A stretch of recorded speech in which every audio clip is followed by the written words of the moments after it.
Hey YouTube, today we're going to be looking at ray tracing benchmarks for the newly released AMD Radeon RX 7900 XT. So this is going to be the XT model, not the XTX model, because unfortunately I wasn't able to get one of those on launch day, but I was able to get one of these. Most of the stock, from what I noticed yesterday, was actually the XT model, which is the card that reviewers typically didn't really like compared to the XTX. So this one was the one that they didn't really recommend. But I thought I could still do a pretty good amount of content with this card, so I went ahead and got one. So what we're going to do today is we're going to be looking strictly at ray tracing benchmarks. We're going to see if the new RDNA 3 GPU, the cut down model that is, this one, is vastly improved, or see if it's vastly improved over the previous generation. So that would be RDNA 2, which is, we have the 6900 XT here. So also the reference card, which I think the older reference card is a lot better looking than the newer one, but you know, that's subjective. This card is extremely quiet though compared to the newer one. But the reason why we're comparing the 6900 XT with the 7900 XT is because, well, they decided to call this a 7900 XT and they call this a 6900 XT. But if you look at it internally, this is the cut down model, so that it is the XT, whereas the XTX is typically a fully enabled chip. But what's interesting about the 6900 XT is this GPU is actually the fully enabled XTX Navi 21 GPU. So we're just going to do that because that's how they decided to market the name, like, you know, 7900 XT versus 6900 XT. This one retails for $900 MSRP. The previous generation retailed at $1,000 MSRP, so this one is actually supposed to be competing with the 7900 XTX. That would actually be the more valid comparison, but this is what I have, so this is what we're going to show. And then the other card we're going to compare it to is the Ampere-based RTX 3080 Ti. So this is going to be the 3080 Ti from NVIDIA. This is the Ampere. So this was kind of the card that a lot of people did not recommend because they said just buy a 3080 instead or get a 3080 12GB, because this card's MSRP was $1,200, interestingly enough, when it launched last year. But I do think that this is a good card to compare the 700 XT with, just to look and see if the improvements to ray tracing on the new RDNA 3 GPU are as stated, and do they meet or exceed the Ampere GPU's ray tracing performance. So that's what we're going to look at today. And then also, we're also going to see how it compares to RDNA 2's ray tracing performance. The other reason why I feel like these are really good GPUs to compare to is because oftentimes the 3080 Ti and the 6900 XT were considered rival GPUs. They would typically be compared head-to-head very often by reviewers. So they were also similar in price, although the 6900 XT was cheaper at $1,000 versus $1,200 for that. So it's kind of like what we see today with the 4080 at $1,200 and the 7900 XTX at $1,000. So it's kind of a repeat of what we had last year, with only now, you know, the next generation. So these are the two previous generation GPUs that have the exact same price points in terms of MSRP as the current 4080 and the current 7900 XTX. So we're going to see how this GPU that's cut down fits into that, or how it compares against the previous two that technically had higher MSRPs, but now they are cheaper than what they were originally, especially the 6900 XT. So if you don't like the results I'm going to show you on the 7900 XT, and you don't care about ray tracing, then you probably want to get one of these while they're still available at a discounted rate, because there's some pretty good deals right now. The other thing too I will say is if you get the 6900 XT, you do get the free 2 games. You get the Callisto Protocol, which just came out. You also get Dead Island 2 when that comes out next year. So that is something you get if you get a 6900 XT.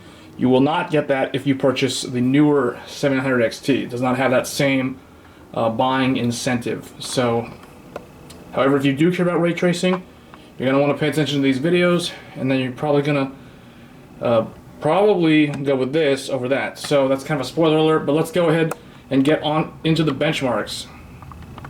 Alright, so now we're going to get into the benchmarks for ray tracing that I did, similar to what I did with the Intel Arc A770 video.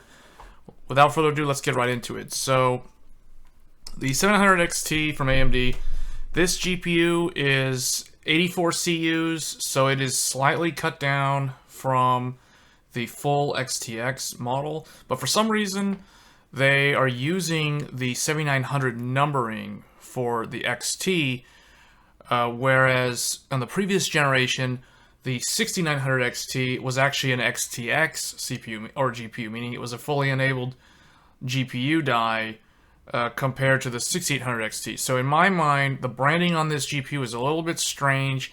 I really think that it should have been called the 7800 XT, and what is actually the XTX should be the 7900 XT.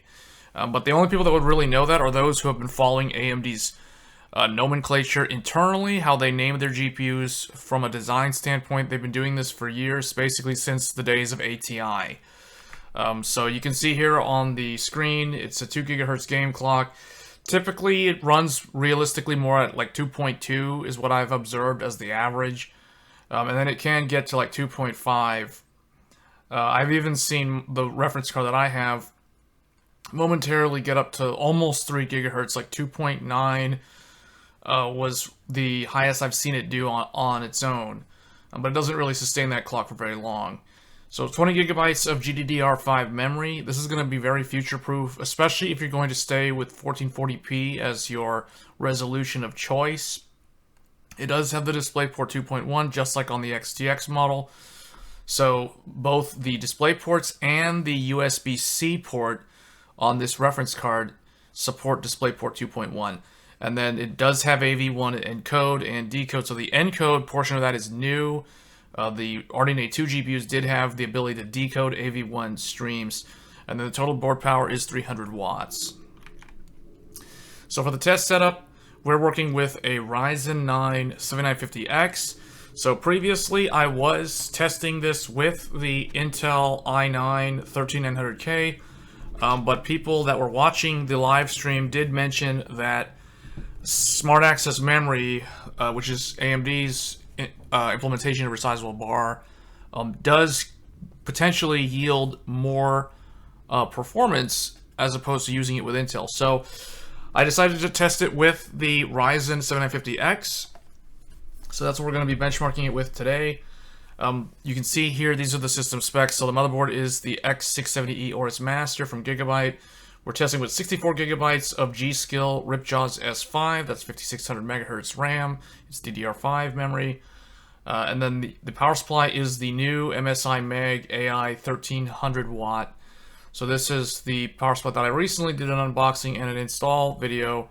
I'm talking about that new 12 volt high power connector, which fortunately this GPU doesn't need to use. It's only a traditional dual 8-pin design. So let's get into it. So the first one, this is going to be the CRYENGINE Ray Tracing benchmark. So this is a good, it is a free to download benchmark. You just need to get the CRYENGINE installed if you want access to this. So the reason why I use this is, like I said with the Intel Arc review, it's free, it's a benchmark. It is using CRYENGINE, so it does give you a good idea of the potential ray tracing performance with games that are using that engine. And like I said, it's free and it's actually pretty good on AMD. So you can see here the results are pretty good. It shows that the 1440p results, so that's going to be the blue, these longer bars here, this is 1440p, so 15,204. That's really good. I mean, compared to the previous generation, the 6900 XT, which was 11,500, almost 11,600. And then, of course, the Ampere, the NVIDIA 30 series GPU, so this is a 3080 Ti in the middle. You can see, so it outperforms the NVIDIA GPU at 1440p. And then at 4K, it still maintains a slight lead. But that is interesting to see. So this kind of shows like theoretical, CryEngine type ray tracing, or CryEngine's implementation of ray tracing, does actually scale pretty well on the new Radeon 3 GPUs. Next, this is the only other synthetic benchmark that I tested with for ray tracing. Now, I don't have Port Royal and the other versions or the other benchmarks from 3D Mark that do further ray tracing benchmarks. This is the only one that I have, since this is available as a free demo. So that's what I used, because a lot of people have been asking about this one. So you can see the results look pretty good overall. Now, I don't know how ray tracing intensive or path tracing intensive this benchmark is. I assume it's not really that intensive. It's probably, looking at these results, it seems to me more like this is more heavily rasterization focused, and the fact that Radeon 3 is a relatively large leap over Radeon 2, as well as Ampere in terms of rasterization. You can kind of see the results sort of mimic that or show that. So here's kind of the graphics test 1, which is the blue one, and then the graphics test 2.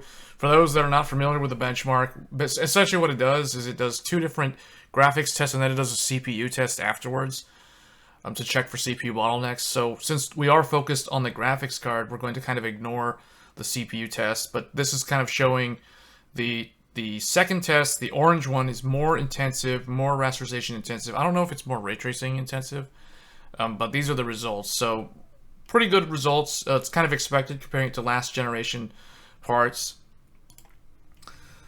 Next we move on to Shadow of the Tomb Raider. So this is one that, this game has been around for a number of years now.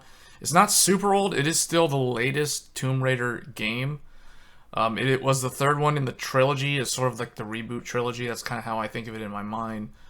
But this one, you can see, so at 1440, just over 19,000 or 19,300. So better than Ampere, the 3080 Ti. And then it's also better than Radeon 2 as a result, because Ampere was better than Radeon 2 at ray tracing. And then you can see the 4K results are also shown. These are the total frames rendered from the entire benchmark. So if we look at the average FPS, this is probably a more useful metric. Again, even at 4K, 65 FPS. And remember, we're doing ray traced at ultra quality. So this is the maximum setting you can do for ray tracing. It's the most demanding you can set it to handle at this game. So Shadow of the Tomb Raider, a lot of people say that it's not super demanding with ray tracing. So I basically just run it on ultra, which is the highest. I do both the rasterization at ultra, and then I also enable the ray tracing to be ultra. But pretty good results. It does beat Ampere. And then if we look at the minimums, so these are kind of the minimums. So I just kind of wanted to throw this in here so people can pause the video if you want to like note any of these down. But you can see like Ampere and Radeon 3 are pretty much neck and neck. At 4K, Ampere is like 2 FPS better, but they're so close. And then the maximum, you can see this is kind of like, in my mind, this is sort of where the brute force rasterization performance on the new Radeon 3 GPU just kicks in, and it can just like punch out a higher maximum FPS regardless of the ray tracing performance. Alright, now we move on to Quake 2 RTX. So this is full path tracing. So this is path traced. So this is like the worst case scenario or the most extreme type of test you can do for ray tracing performance. And you can see here, what I noticed is these results are with global illumination high. So global illumination high makes the FPS on the Radeon cards tank dramatically. So I did run these tests with global illumination at low, and unfortunately I don't have those graphed, but what I can say is if you run global illumination on low, now keep in mind that still keeps the ray tracing running. It's not like you're turning off RT, but you do get like about 36 FPS as the average on the 7900 XT. So it becomes a smoother experience at 4K, because you can see here the average at 29 FPS at 4K is still pretty bad compared to Ampere. So Ampere still, when we're looking at pure path tracing, the performance here is still better on Ampere, which tells me that global illumination, even if you turn global illumination on low, Ampere will perform even better, but it won't perform as much better compared to if you turn down the global illumination setting for the Radeon card. But regardless, like even with global illumination set to low, the 7900 XT still can't match the Ampere card. It'll like the 1440p will definitely be playable. It'll be like 72, 76, somewhere around there. But you know that this is still like 104 on the Ampere card. So as you can see, RDNA 2 is just kind of struggling along there. If we look at the minimum FPS, so these are the minimums. Just kind of threw them in there just to show like absolute worst case. Those are the 1% lows that people always ask about. So that's useful to see. And then the maximum. So here we go with the maximum. So again, like maximum is usually when your character is inside the building and away from any windows or walls, and away from any like big light sources.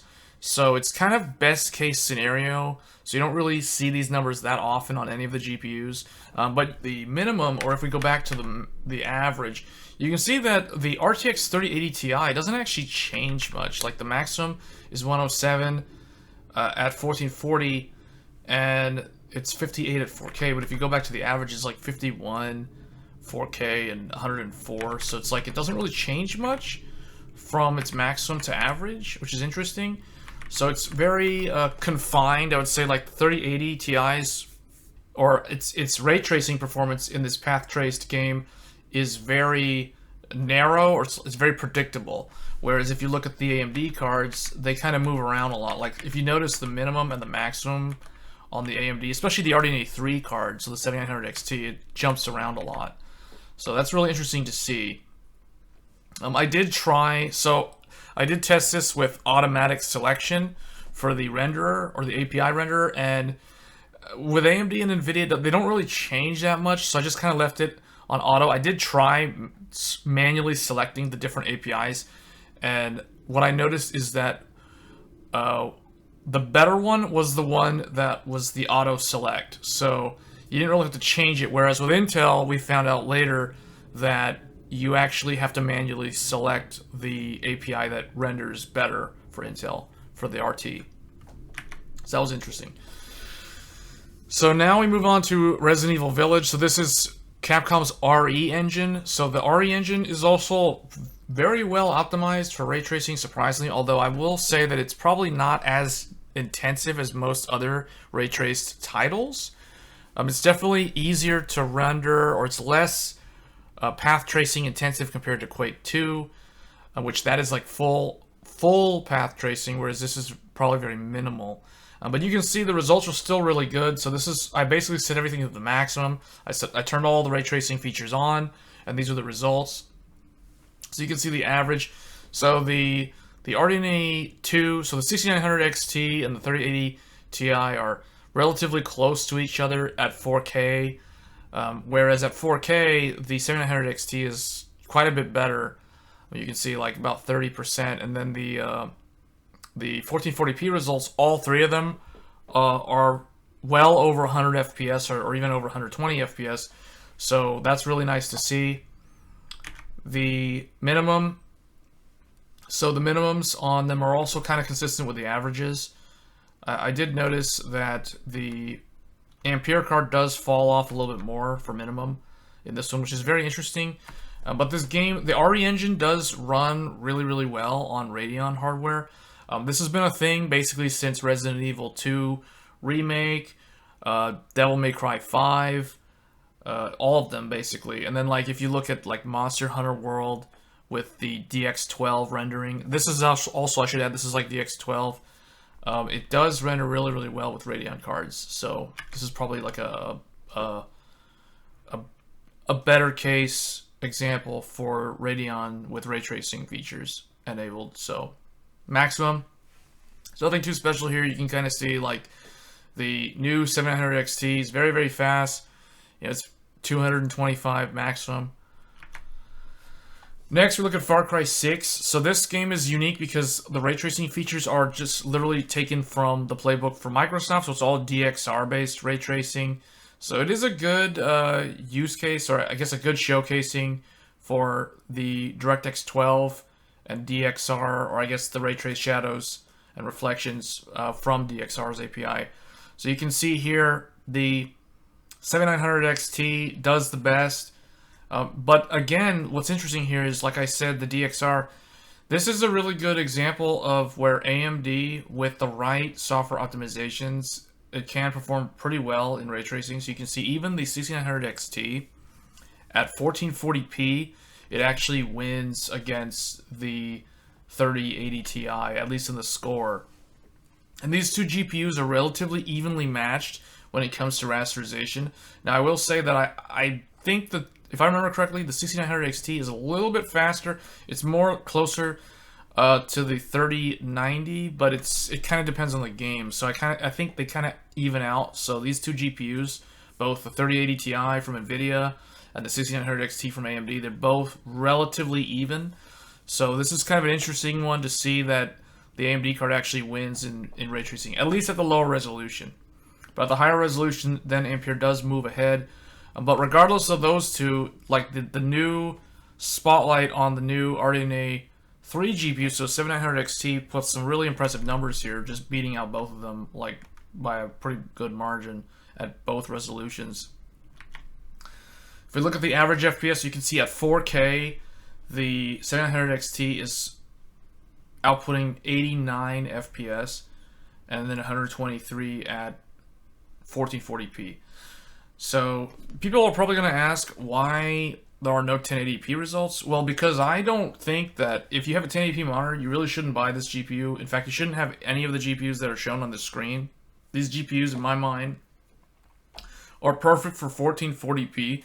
But these results do also show that if you do have a 4K monitor, these GPUs can perform at that resolution. Now, they're not going to be as smooth as they are at the lower resolution, but these results are still really good. They're really playable. But obviously, 7900 XT just kind of wins here. So minimums, nothing out of the ordinary. They all kind of are similar, or I guess like the two older ones are similar, and the newer GPU from AMD is ahead of them. So it's kind of as expected, I would say. And then again, the maximums, as expected behavior here. So nothing really to point out in particular.